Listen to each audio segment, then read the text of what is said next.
fuerza. Venezuela amanece en unidad, porque la fuerza es la unión. La fuerza es la unión, la fuerza es la unión, te digo. Venga toda Venezuela a organizarse. La fuerza es la unión, la fuerza es la unión. Y a poner tu granito de arena, dale por Venezuela. Actívate, en la unión está la fuerza. Por eso te digo que la fuerza es la unión. Muy buenos días, Venezuela. Bienvenidos todos a este su espacio. La Fuerza es la Unión, una tribuna abierta de la sociedad democrática venezolana para compartir con todos ustedes, más allá de cualquier distingo puntual, partidista o ideológico, la angustia, la preocupación, la justa indignación por lo que ocurre en nuestro país y también la certeza, la confianza, la esperanza de que trabajando juntos, de que remando unidos en la misma dirección, seremos capaces de construir la Venezuela de trabajo y de respeto, la Venezuela con alimentos y con medicinas, la Venezuela con democracia y con libertad, que todos necesitamos y que ciertamente todos merecemos. Amigos, después de todos estos intentos complejos, difíciles, por mantenernos al aire aún en medio de la contingencia eléctrica, en medio de este apagón generalizado, en medio de esta tragedia que significa el colapso sistémico de todas las redes de servicios públicos de nuestro país, llegamos por fin a este jueves 28 de marzo, en que tenemos por ahora la posibilidad de salir al aire en términos relativamente normales. Yo quiero decirles sencillamente, sinceramente, que aquí no hay normalidad, ni habrá normalidad hasta que no se establezcan los correctivos de fondo que necesita nuestra nación, que necesita nuestro país. Lo dijimos desde que se produjo el apagón brutal del 7 de marzo. Lo dijimos. Los caraqueños están acostumbrados a que si ocurre un percance, bueno, dentro de poco se restablecerá el servicio. Esa es la expectativa que teníamos los caraqueños. Y eso es normal. Eso ocurre en la vida de las comunidades, de las sociedades y hasta de las parejas. ¿Qué es lo primero que piensan las parejas cuando tienen una dificultad, una pelea, una discusión? La gente, en vez de decir, vamos a resolver el problema, dicen, yo quiero que todo vuelva a ser como antes. Esa es la primera reacción de la gente. Yo quiero que todo vuelva a ser como antes. Es decir, un ansia por recuperar un supuesto estatus de normalidad. En aquella ocasión, después del brutal apagón del 7 de marzo, dijimos, aquí no hay regreso posible a la normalidad. El concepto de normalidad se acabó para los caraqueños. ¿Por qué? Porque seamos adivinos. No, chicos, porque conocemos el país, porque sabemos que desde hace muchísimos años más del 70% del territorio nacional vive en una situación de 2, 3, 5 y hasta 7 y 8 apagones diarios. Diarios. Tú sabes, por ejemplo, cuando estás en Puerto Ordaz y hay un apagón, tú sabes quién es el caraqueño. Porque todo el mundo se queda normal y los que dicen, ¡ay! Esos son los caraqueños. ¿Me entiendes? Bueno, ¿qué había pasado en Caracas? Habían pasado tres cosas. En primer lugar, que en Caracas existía una empresa llamada la Electricidad de Caracas, que garantizaba a la región capital, a la ciudad capital, un suministro seguro, estable, vía generación termoeléctrica, independientemente de lo que llegaba a través del sistema interconectado. Bueno, como ustedes saben, la Electricidad de Caracas fue destruida por el gobierno. En segundo lugar, ¿qué ocurría en Caracas? Que Caracas era la vitrina mediática del país, lo sigue siendo, y en aquel entonces había en Venezuela un gobernante que era autoritario, que era caudillesco, que era militarista, que amparaba a los corruptos que estaban en su gobierno, pero ese sujeto tenía un capital político. Ese sujeto tenía una audiencia política de gente que creía en él.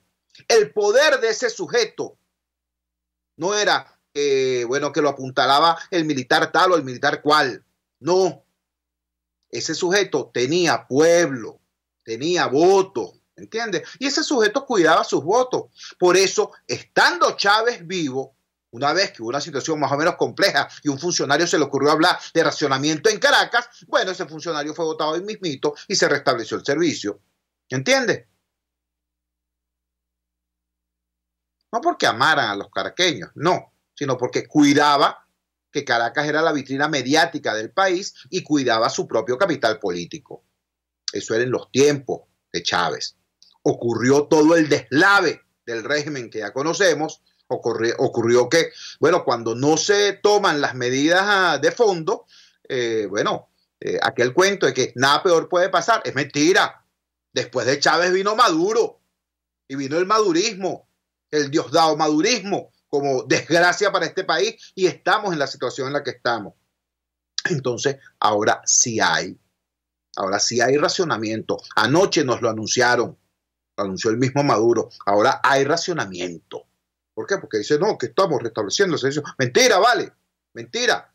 Durante 20 años de saqueo permitieron y promovieron la destrucción del sistema eléctrico nacional. Y ahora que está destruido y además operado de manera pirata, cada vez que intentan restablecer el servicio, siguen dañando los equipos y siguen dañando las turbinas y siguen dañando la capacidad de generación y distribución del sistema.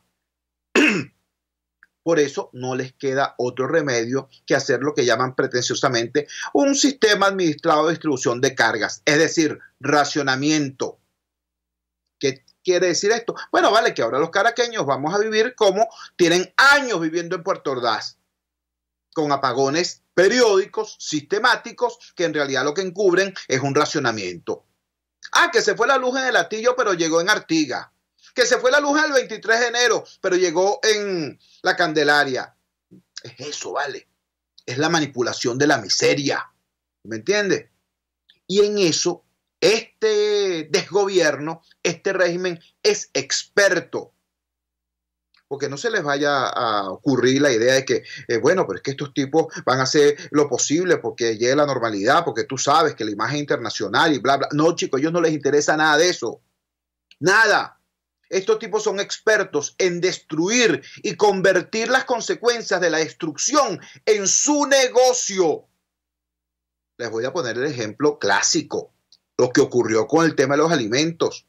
Estos malandros destruyeron el aparato productivo nacional, destruyeron la capacidad de Venezuela de generar sus propios alimentos o por lo menos generarlos de manera importante. Destruyeron nuestra capacidad de producción agropecuaria. ¿Y qué hicieron? Es que les llegó la idea de que se habían equivocado y tienen que hacer algún tipo de rectificación. No vale, convirtieron esa desgracia en un negocio e inventaron los CLAP. Es un negocio por partida doble, porque los CLAP le permiten ejercer control político sobre la población, chantaje económico sobre la población, extorsión sobre la población, y por otro lado significa un negocio gigantesco para los corruptos que se la pasan importando un atún que no es atún, una leche que no es leche, unos alimentos que no son alimentos, alimentos de tercera, cuarta o quinta categoría, los pagan como les da la gana, les quedan comisiones inmensas por ese concepto y además, repito, entonces ejercen control político sobre la base de la pirámide, sobre el venezolano humilde. Y recuerden, cuando hablamos de venezolanos humildes, estoy hablando ahora del 94% de la población. Estoy hablando de los sectores populares de siempre y de la clase media empobrecida. Entonces, eso que le hicieron al sector alimentos, eso que le hicieron al sector medicina, la misma cosa. ¿Quién obligó a los laboratorios a irse del país, a los laboratorios internacionales? ¿Quiénes redujeron a la indigencia a los laboratorios nacionales? ¿Quiénes? ¿Quiénes destruyeron incluso las plantas que aquí había desarrollado el Estado, la sociedad venezolana, para producir derivados de la sangre, hemoderivados, plasma, etcétera, etcétera? Venezuela no solamente producía para atender la demanda local, Venezuela exportaba hemoderivados. ¿Quién destruyó todo eso? Estos vándalos. ¿Y hubo acaso algún tipo de rectificación? No vale, convirtieron eso en negocio. ¿Ves? Lo convirtieron en negocio porque ellos importan medicamentos de tercera o cuarta, triangulados, la India, Cuba, etcétera, etcétera. Bueno, ya lo dijo Rotondaro, que ahora súbitamente le entró un ataque de lucidez y dice, bueno, aquí se compran medicamentos para extorsionar a la población, para utilizarlos únicamente en tiempos de campaña electoral. Lo dijo. ¿Tú me entiendes? Medicamentos importados sin cumplir los estándares internacionales para ese tipo de situación. Bueno, lo que le hicieron a los alimentos, lo que le hicieron a las medicinas, se lo están haciendo al agua. Se lo están haciendo al agua. ¿Quién crees tú que controla esa mafia que vende a 100 y 150 dólares la cisterna de agua? ¿Quién? ¿Cómo se produce eso cuando todos los llenaderos de agua están militarizados? ¿Quién? Estos vándalos que destruyeron nuestra red de servicios de servicio público en materia de suministro de agua potable, la destruyeron. ¿Cómo la destruyeron? Bueno, ustedes han visto. Nosotros teníamos empresas que eran empresas modelo en América Latina. Hidrocapital llegó a ser un modelo de gestión en América Latina, generando ganancias en dólares. Y la destruyeron, colocando al frente de esas instituciones a personas que no tienen absolutamente ninguna idea de lo que son las redes de servicio público. Funcionarios políticos, como Jacqueline Faría, funcionarios militares, como cualquiera de ellos. Y al final, bueno, todas esas empresas se transformaron en escombros. Decayeron los acueductos, decayeron los sistemas, se estropearon las bombas, explotaban por todas partes las tuberías y entonces quedas dependiendo tú de un suministro irregular, de un líquido que dudosamente puede ser calificado como agua. Y quedas entonces, bueno, condenado a comprar el agua. El que tiene cómo, compra el agua embotellada. El que no, bueno, hace la vaca y reúne para ver si entre todos logramos comprar la cisterna, ¿no? El camión de agua. O sea, el esquema más brutal y más dañino posible de privatización malandra, que es lo que estos tipos saben hacer. Bueno, ahora viene la luz eléctrica y dentro de poco la gasolina. ¿Me entiendes? Ese es el esquema. Entonces, entiéndase, no se trata de que, llegó la luz, puedo salir programa hoy, estamos avanzando hacia la normalidad. No, aquí no va a haber normalidad hasta que, voy a decirlo claro, hasta que los Héctor Rodríguez de este país, sí, los tipos que están en el PSUV y que tienen alguna idea y alguna aspiración, alguna ambición de seguir haciendo política en algo parecido a una nación, ¿no? Hasta que esos tipos entiendan que por el camino que van, es mentira, chicos, Venezuela no se va a convertir en un Vietnam. Aquí ni va a haber invasión extranjera, ni ellos son capaces de construir una guerra popular prolongada. Ho Chi Minh no era un capo narcotraficante. Ho Chi Minh no era un Pran. Aquí no va a haber otro Vietnam. Lo que sí puede haber, lo que ya está viendo, es otra Somalia. Es otra Etiopía.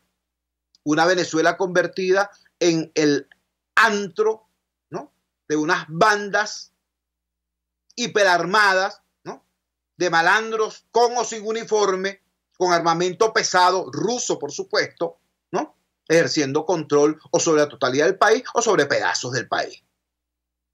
Eso sí puede ocurrir acá. Entonces, todos esos Héctor Rodríguez que creen que en algún momento por el camino que van a poder ser líderes de un proyecto político tal y cual, bueno, que se bajen de esa nube, ¿no?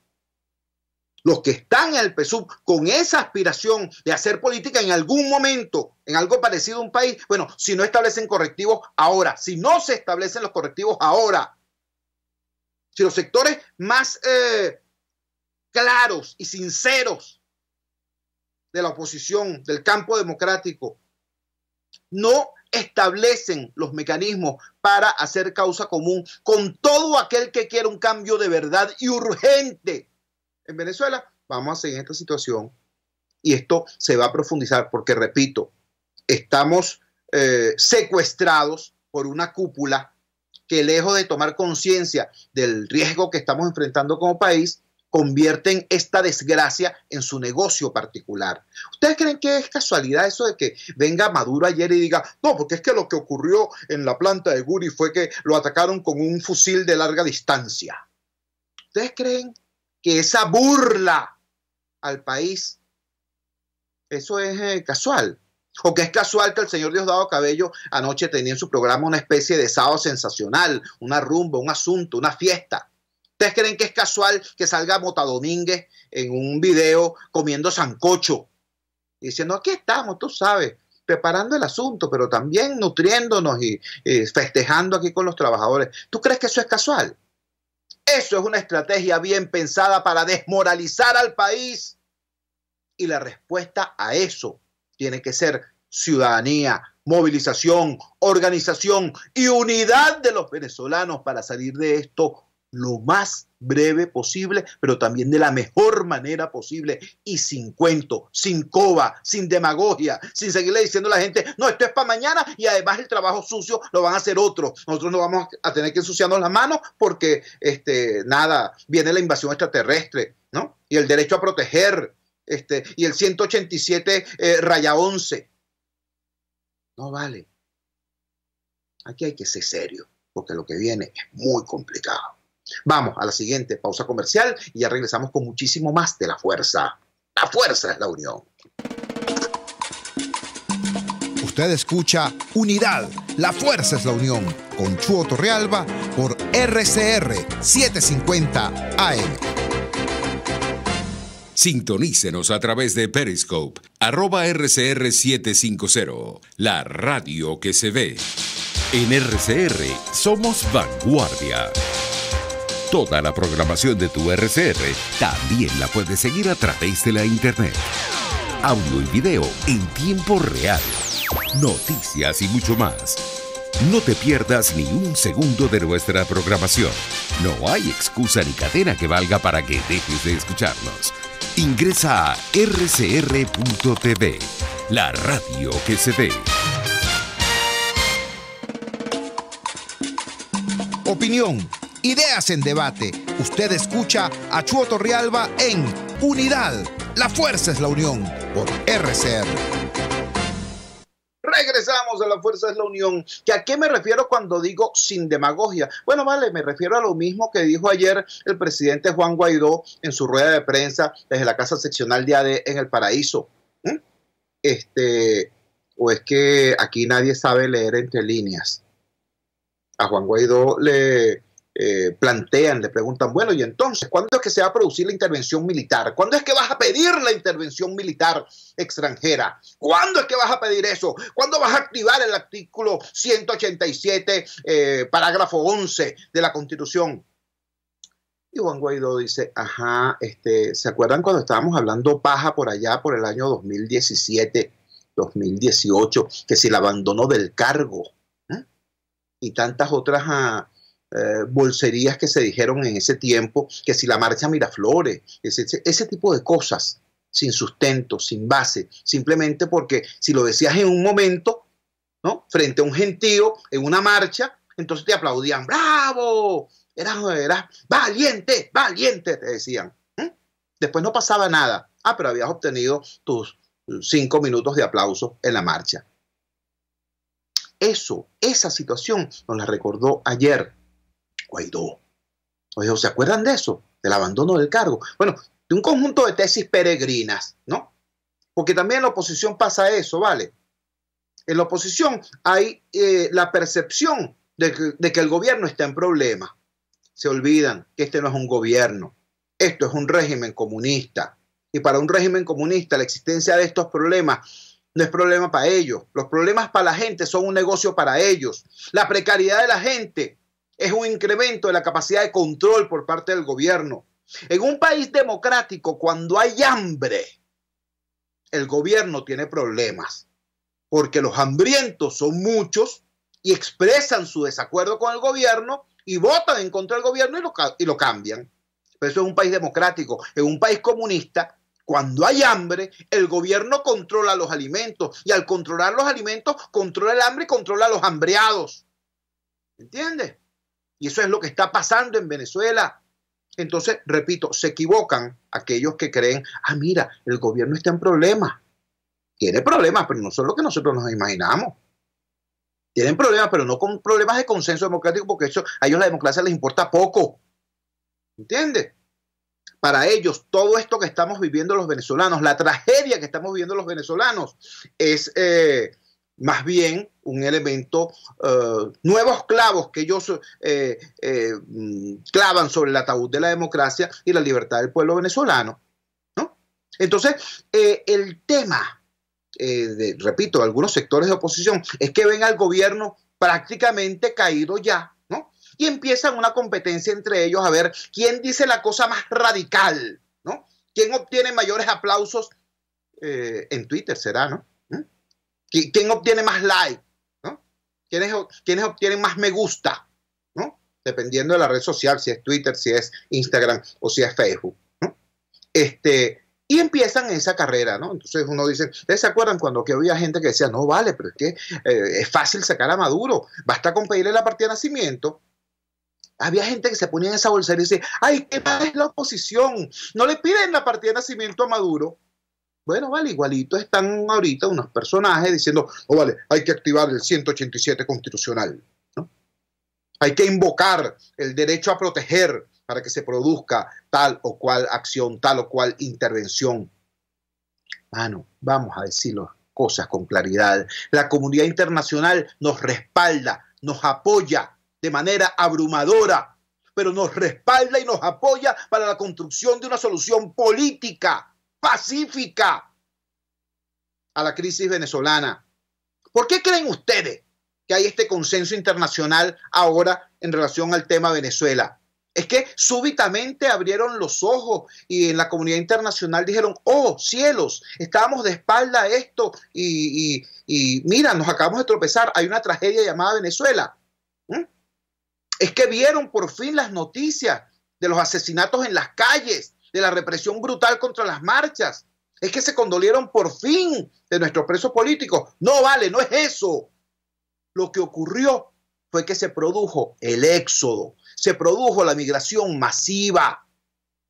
Lo que ocurrió es que esa migración trasladó la crisis venezolana de las calles de Caracas, de las calles de Maracaibo, de las calles de Cumaná, de las calles de Puerto Ordaz, a las calles de Bogotá, a las calles de Lima, a las calles de Quito, a las calles de Miami, a las calles de Madrid. Eso es lo que ocurrió. Entonces cuando se ven ante esa situación, dice, caramba, está pasando algo en Venezuela, hay que hacer algo. ¿Ves? Eso es lo que está ocurriendo. Ahora, pónganse ustedes en los zapatos por un instante de esos gobiernos y de esas sociedades. Si una crisis económica y social, eso que nuestros expertos llaman y que los expertos de las Naciones Unidas llaman una emergencia humanitaria compleja, si este drama con el asunto del agua, con el asunto de los alimentos, con el asunto de las medicinas, con el asunto de la inseguridad, si este drama ha producido 4 millones de venezolanos en el exterior, cuidado si no más, ¿qué pasaría en la región y en el mundo si en Venezuela hay un conflicto armado abierto? ¿Qué pasaría? Porque vamos a estar claros también en una cosa, ¿no? Venezuela no es Grenada, Venezuela no es Panamá. Una situación, una solución, entre comillas, militar foránea a la crisis venezolana no sería un desfile militar tipo Grenada o reducir a una suerte de policía militarizada como lo que tenía Noriega en Panamá. No. En Venezuela habría un conflicto. Un conflicto. ¿De qué proporciones, de qué duración, de qué naturaleza? No lo sé. Yo no soy experto en eso. Pero en Venezuela habría un conflicto armado. Comparen la situación del chavismo con lo que es la guerrilla colombiana. Digo la guerrilla colombiana porque la guerrilla colombiana es la guerrilla más exitosa de Occidente. Una guerra civil de 50 años. Bueno, pero la guerrilla colombiana jamás tuvo el control del Estado. Jamás tuvo ni aviones, ni tanques, ni submarinos, ni ejército, ni nada de eso tuvo la guerrilla colombiana. Nunca. Además, la guerrilla colombiana nunca tuvo pueblo, chico. ¿Qué acaba de pasar con Timoshenko? Timoshenko, el jefe de la FARC, con los acuerdos de paz, se transforma la FARC en un partido político y el tipo se presenta a las elecciones. Tenía que salir corriendo de cuánto meeting había, de cuánta reunión había, porque la sociedad colombiana lo repudiaba. el chavismo, al que nos pese, ¿no?, tiene hoy, en medio de este desastre, después de tener 20 años destruyendo la República, el chavismo todavía tiene el respaldo de un sector ampliamente minoritario, pero respetable del país. Ahí están las encuestas, no lo digo yo, pues ahí están las encuestas. Dicen que Maduro tiene de 20 puntos para abajo y que el chavismo, no Maduro, el chavismo podría llegar incluso a un 30%. Ahí está. Jamás la guerrilla colombiana llegó a tener ese tipo de extensión ni profundidad de capilaridad social. Entonces, ¿qué estoy diciendo? Estoy diciendo que estos tipos, desde el punto de vista militar y desde el punto de vista social, no son exactamente indigentes. Aquí habría un conflicto. Y si hay un conflicto en Venezuela, bueno, imagínense lo que sería el éxodo. Imagínense lo que sería el éxodo. Si la emergencia humanitaria compleja, si la crisis de medicina, si la crisis de alimentos ha generado que 4 millones de venezolanos estén deambulando por el mundo, ¿no? Porque no me refiero a nuestros compatriotas que gracias a Dios tuvieron la posibilidad de emigrar en orden, de buscar trabajo, de asentarse con su familia. No vale, me estoy refiriendo a los centenares de miles de compatriotas que andan caminando por las calles de América Latina buscando sustento. Pero si eso es así, repito, a partir de la crisis económica y social, imagínense ustedes el éxodo que se produciría con un conflicto armado en Venezuela, que sería no un conflicto venezolano, sería un conflicto mínimo colombo-venezolano, porque ya sabemos, ya es un hecho, que el ELN no es simplemente una guerrilla colombiana, ahora es una guerrilla que actúa, opera y es dirigida desde acá. ¿Entiendes? Para no hablar también de las disidencias de la FARC, que también operan desde acá. Entonces, repito, ante esa situación, ¿qué dicen la comunidad internacional que nos apoya? Dicen, bueno, nosotros apoyamos a los venezolanos, hay que resolver el problema venezolano, hay que parar el éxodo, y el éxodo se para resolviendo el tema de Venezuela y que haya allí otro gobierno. Pero si el precio para tener otro gobierno fuera un conflicto armado, el éxodo se va a agravar y la situación de esos países se agravaría. Por eso es que todos esos países dicen, apoyamos a Venezuela para una solución política, pacífica al drama. ¿Y qué dice Juan Guaidó? ¿Qué dijo ayer Juan Guaidó? Bueno, vale, que hay que construir la salida, que hay que construir la solución a este drama que tenemos, que hay que organizar pueblo, que hay que organizar sociedad, que hay que construir los comités de ayuda y libertad para lanzar eso que él denomina la operación Libertad. Pero él no habla de soluciones mágicas, por el contrario, nos recuerda cuando hemos caído en esa bolsería. ¿Ves? Digo todo esto porque, como ustedes saben, yo no busco votos. Yo cuando he buscado votos ha sido para otros, ha sido para la alternativa democrática, ha sido cuando ganamos. ¿Me entiendes? Yo no estoy buscando votos para mí nunca, entonces yo puedo decir estas cosas que no son sexys, ¿no? Pero que alguien tiene que decirlas. Alguien tiene que decirlas. A este país se le planteó una agenda que es correcta en esencia. Cese de la usurpación, gobierno de transición y elecciones libres. Ok, ¿cómo se logra el primer punto? ¿Cómo se logra el cese de la usurpación? Había la expectativa de que se iba a producir un quiebre en la cúpula militar. Bueno, no se produjo. No se produjo. Había otra expectativa. Había la expectativa de que a partir del tema del ingreso de la ayuda humanitaria, el gobierno se pusiera bruto, el régimen de Maduro se pusiera más bruto de lo que es y generara una situación que de alguna manera diera lugar a lo que algunos llamaban una intervención humanitaria. Bueno, no pasó tampoco. Tampoco pasó. Entonces, ¿cómo carrizo es que vamos a lograr el cese de la usurpación? Si somos mayoría, porque lo somos, y si tenemos el apoyo mayoritario de la comunidad internacional, porque lo tenemos, ¿a cómo se logra? Bueno, recordando que nadie nos va a resolver este problema si no lo resolvemos nosotros. Como bien dijo ayer Juan Guaidó, no estamos solos, pero es mentira eso de que nosotros no podemos hacer nada. Si alguien puede hacer esto, somos nosotros los venezolanos. Y como somos una mayoría desarmada, nuestra opción tiene que ser pacífica y política. Ese es el punto. Y decirlo Decirlo claramente hace que uno te crucifique en Twitter, pero que en la calle te digan, sí, mano, ese es el camino. Por ahí son las cosas. Vamos a la siguiente pausa comercial y ya regresamos con muchísimo más de La Fuerza. La fuerza es la unión. Les estamos presentando Unidad, la fuerza es la unión, solo por RCR 750 AM. Puedes seguirnos en nuestras redes sociales. En Twitter, @RCR750, la radio que se ve. Las lesiones articulares o musculares son más frecuentes de lo que piensas. La Unidad de Cirugía Articular y Medicina Deportiva, Haroldo Macareño y Guillermo Rangel, cuenta con el mejor equipo de traumatólogos reconocidos por la Sociedad Norteamericana de Artroscopia. Ubícalos en la Policlínica Metropolitana o al 0414-305-8176. Superar tu lesión es nuestro compromiso. En Ávila Gallery somos especialistas en todo lo relacionado con nuestro majestuoso Ávila. Cuadros, vitrales, fotografías e impresiones. Decora tus espacios o regala y envía un Ávila a ese ser querido. Hacemos envíos al exterior. Síguenos por @AvilaGallery1 o llámanos al 0414-127-4060. Ávila Gallery, tu centro de arte moderno. RCR 750 AM. Porque lo bueno une.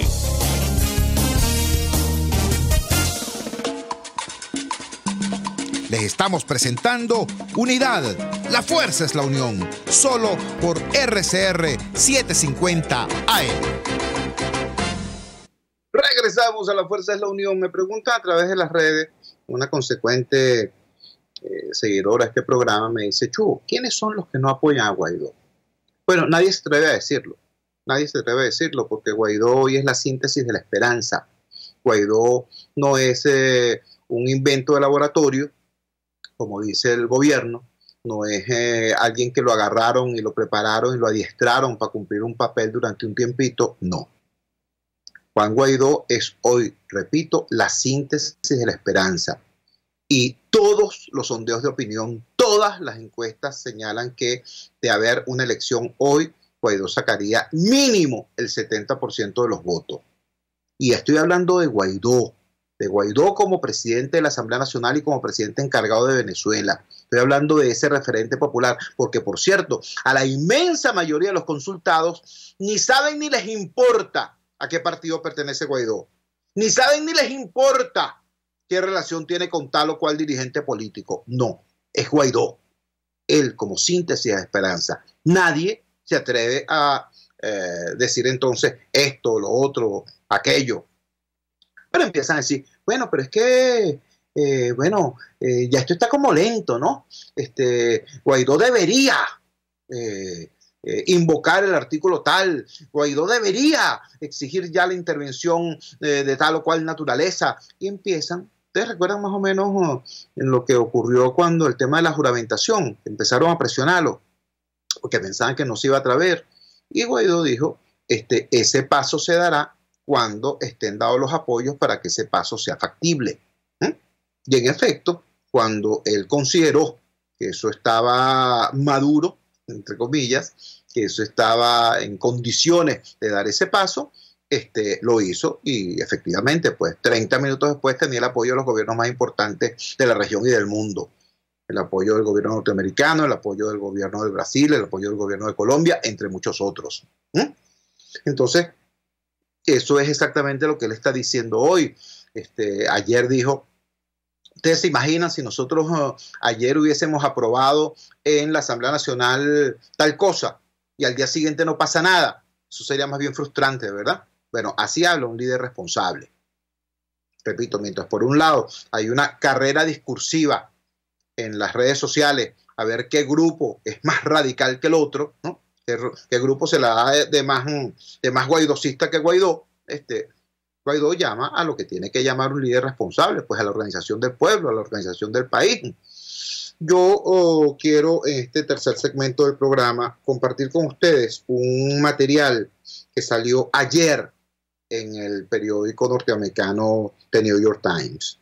El título dice así: la ONU le pide a Maduro y a Guaidó que no politicen la ayuda humanitaria. Es un título obviamente sesgado,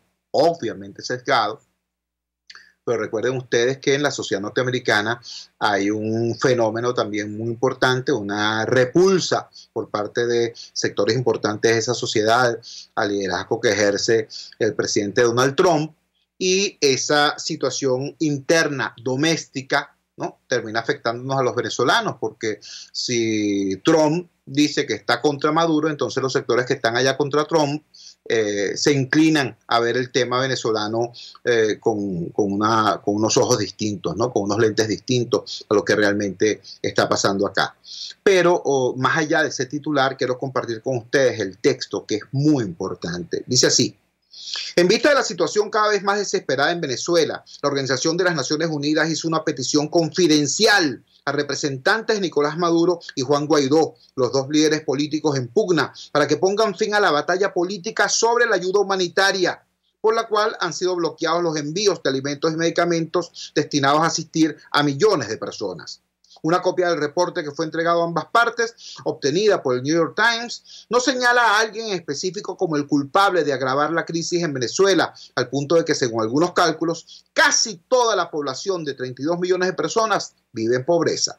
Pero sugiere que las medidas que ha tomado el gobierno de Nicolás Maduro, como el cierre de las fronteras y la imposición de restricciones a grupos de asistencia humanitaria, han agudizado la crisis, al igual que las sanciones establecidas por Estados Unidos y otros países. El documento sugiere que Juan Guaidó, el líder opositor que se juramentó como presidente encargado en enero, también hizo uso de la entrega de ayuda para intentar tomar la delantera, lo que agravó las tensiones en febrero durante una confrontación en la que las fuerzas leales a Maduro repelieron los intentos para romper el bloqueo. El uso del sufrimiento humano como arma política por ambos bandos es el principal impedimento para que mejoren las condiciones de los venezolanos, según el reporte. La politización de la asistencia humanitaria en el contexto de la crisis hace más difícil la entrega de la asistencia en concordancia con los principios de neutralidad, imparcialidad e independencia, indica el informe de la ONU. Más que otra cosa, el documento parece una súplica dirigida hacia los líderes de un país al borde de la ruina. Hasta el 94% de la población vive en la pobreza, indica el reporte, y 7 millones de personas, un cuarto de la población venezolana, requieren ayuda humanitaria en esa nación que alguna vez fue una de las más ricas por su recurso petrolero. La ONU afirma que hay millones de personas sin acceso regular a agua potable, alimentos y medicinas. Casi 4 millones de venezolanos están malnutridos o desnutridos. El crimen y las enfermedades se han incrementado y para muchos la única solución es huir de su país. Es un colapso raramente visto fuera de zonas de guerra, advirtió un funcionario senior de las Naciones Unidas, quien pidió mantener el anonimato para poder comentar los resultados del reporte. El enfrentamiento entre Maduro y Guaidó se mantiene en un aparente punto muerto y cada día más adquiere los tintes de un conflicto satelital de la Guerra Fría. Maduro, en el cargo desde el año 2013, se aferra al poder pese a un proceso electoral muy cuestionado el año pasado, con el apoyo inamovible de Rusia. El pasado fin de semana, Moscú envió 2 aviones militares a Caracas con suministros y asesores técnicos. Guaidó, en tanto, ha sido reconocido como líder legítimo por unos 50 países, la mayoría de América Latina y por Estados Unidos, que han impuesto fuertes sanciones a Maduro y su círculo como parte del esfuerzo para que deje el cargo. Los venezolanos están envueltos en esta disputa. Enfermedades prevenibles como la tuberculosis, difteria, sarampión, malaria y hepatitis van en aumento con el contagio avivado por la escasez de medicamentos y de los médicos que puedan administrarlos. El reporte de la ONU dice que 22.000 doctores, un tercio del total estimado en Venezuela, han huido del país. Personas con enfermedades crónicas están entre los más vulnerables. Alrededor de 4 millones de personas con diabetes e hipertensión no tienen acceso a la insulina o a cuidados cardíacos y unas 80.000 personas seropositivas no han recibido ningún tratamiento antirretroviral desde el año 2017, lo cual es casi una sentencia de muerte para la mayoría.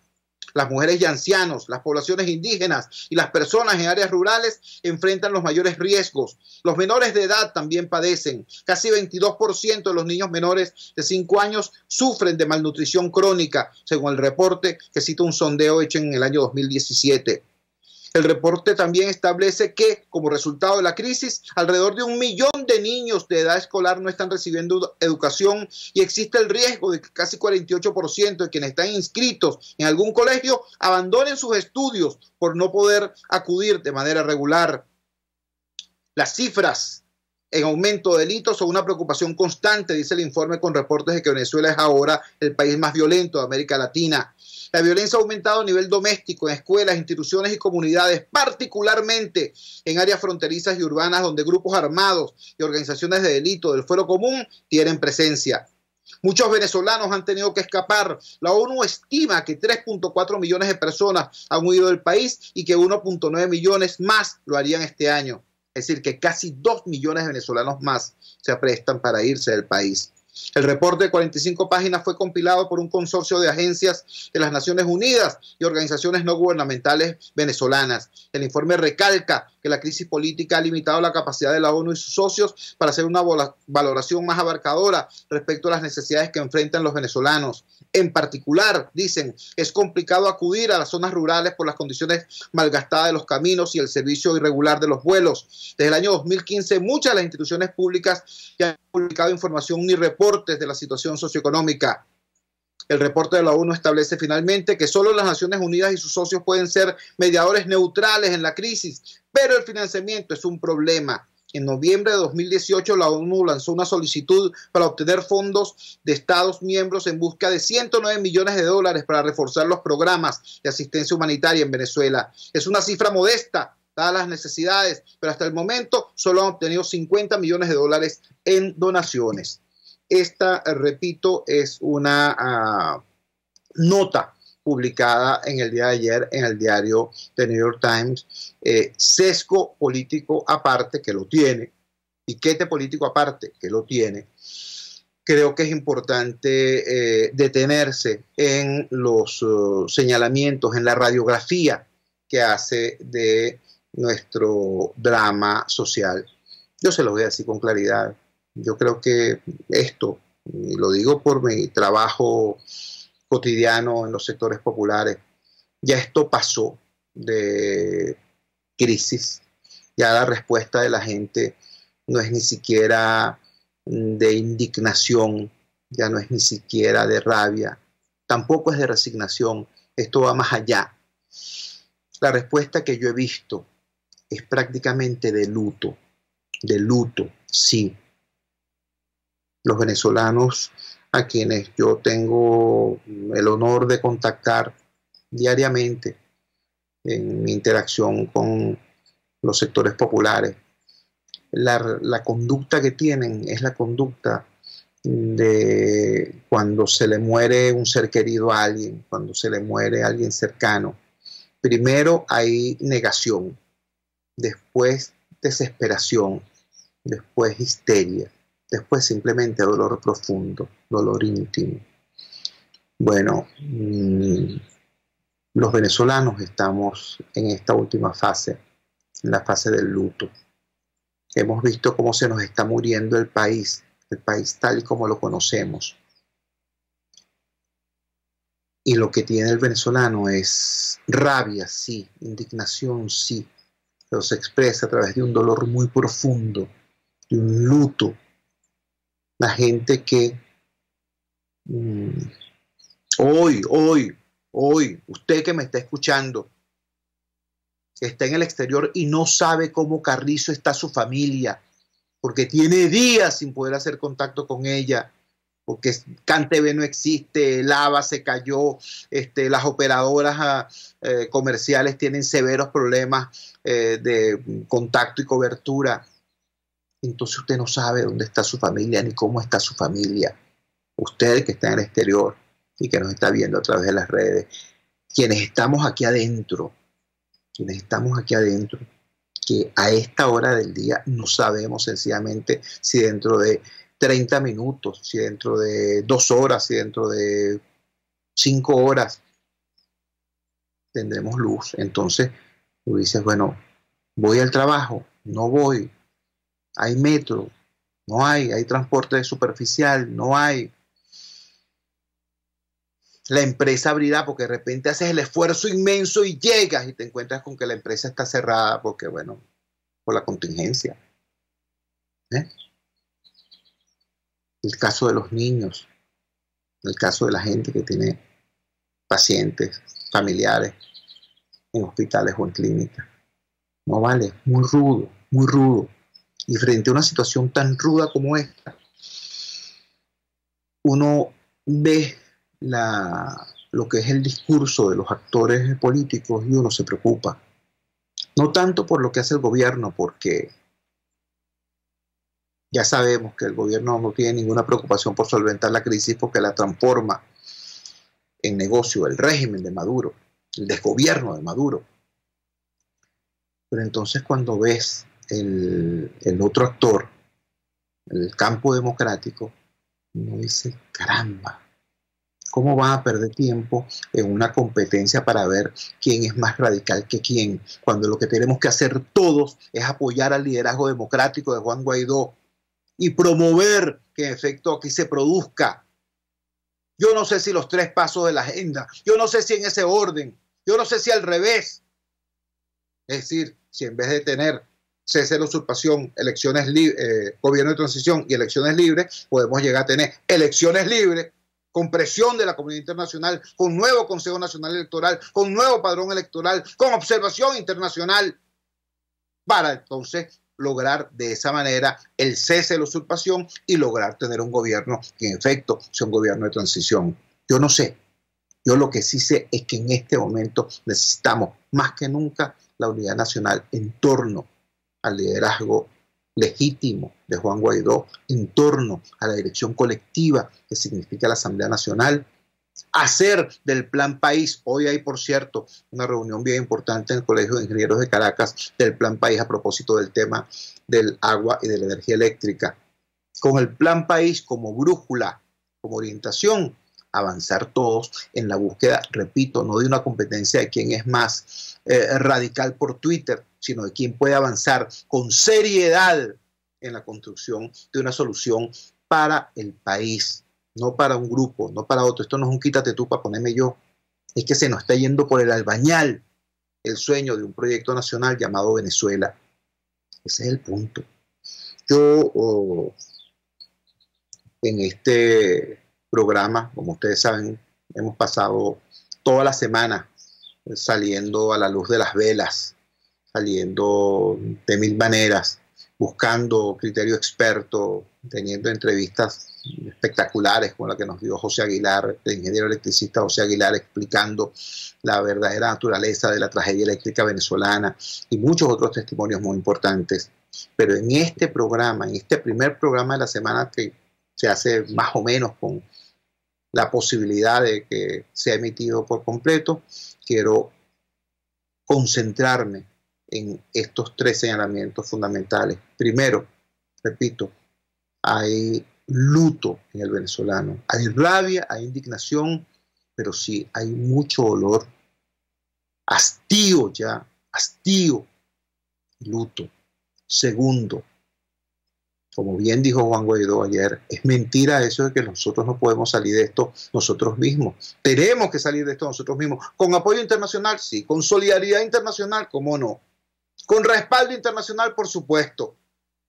Pero señores, esa idea de que otros iban a venir en unas naves espaciales a hacer el trabajo nuestro, ¿no? Aquella idea de que va a haber una intervención quirúrgica y van a salir de fulanito y eso es mentira.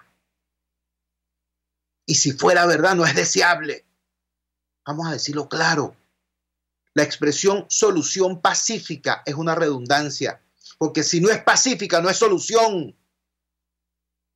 Porque después de salir de esta desgracia llamada el Diosdado Madurismo, el Chavo Diosdado Madurismo, aquí hay que emprender la reconstrucción del país. Y la reconstrucción del país no se va a lograr si estamos todos en una guerra, si estamos todos en una situación de hostilidad y de confrontación interna. Por eso es que los países que han logrado salir de la dictadura a la democracia lo han hecho a partir de pactos como el Pacto de la Moncloa en España, de acuerdos como los acuerdos de reconstrucción democrática en Chile. Sobre la base de esos acuerdos, esas sociedades han logrado avanzar. Por eso digo, repito, insisto, la expresión solución pacífica es una redundancia, porque si no es pacífica no es solución. ¿Qué es complicado? Claro que es complicado, si no, no estuviéramos en esto. Que el régimen es un régimen malandro, que obstruye toda posibilidad de avanzar hacia una solución pacífica y democrática. Claro, por eso es que necesitamos unidad nacional y por eso es que necesitamos respaldo internacional. Pero es para eso, no para otra cosa, porque la otra cosa ni es deseable ni parece posible. ¿Entiendes?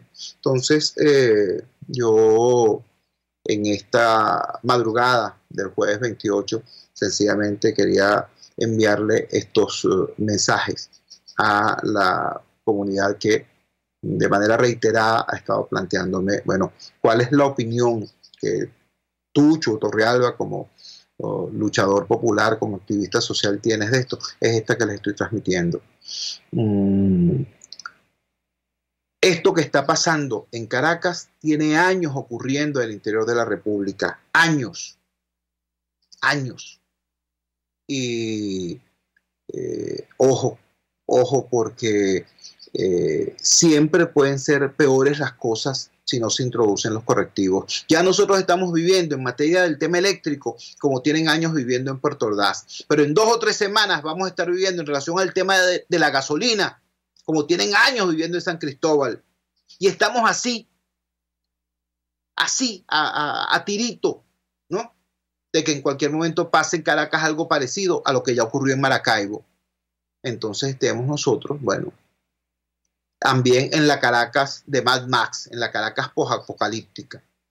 Y en medio de una situación donde, bueno, tendremos un régimen que sea incapaz de poner agua en las tuberías, incapaz de colocar energía eléctrica en los postes, incapaz de colocar alimentos en los aparadores o medicinas en la farmacia, pero sí es muy capaz de colocar bayonetas en las calles para mantenerse apuntalado en el poder de las armas. Y sigamos este proceso de degradación. Eso es lo que hay que evitar, eso es lo que hay que frenar y bueno, para eso tenemos lo que hay que tener. Tenemos un pueblo mayoritariamente deseando cambio y tenemos una comunidad internacional que mayoritariamente nos respalda. ¿Qué hace falta? Una dirección política que en lugar de estar jugando a ver quién es más radical que quién, aborde lo que tiene que abordar y promueva la medida que logre dar con el cese de la usurpación. No fue el quiebre de la cúpula militar, no fue la intervención humanitaria, entre comillas. Bueno, entonces, ¿de qué manera una mayoría desarmada logra el cese de la usurpación? Con elecciones libres de verdad, supervisadas internacionalmente con un nuevo CNE. ¿Es eso? Bueno, entonces hagamos causa común con eso.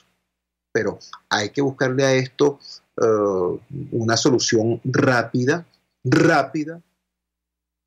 y realista, porque si no nos vamos a encontrar con los escombros de un país en disolución. Y eso no le conviene a nadie, salvo a esa cúpula que ha convertido la tragedia en su negocio particular. Trabajamos para ustedes, la dirección general de la emisora, Jaime Nestares, al frente de los controles, estuvo César Arteaga, habló para ustedes su amigo, comunicador popular, activista social, ciudadano en lucha por la democracia y por la libertad, Jesús Chuo Torrealba. Ahora más que nunca, fuerza, Venezuela, porque la fuerza es la unión. RCR presentó Unidad, la fuerza es la unión, con Chuo Torrealba, solo por RCR 750 AM.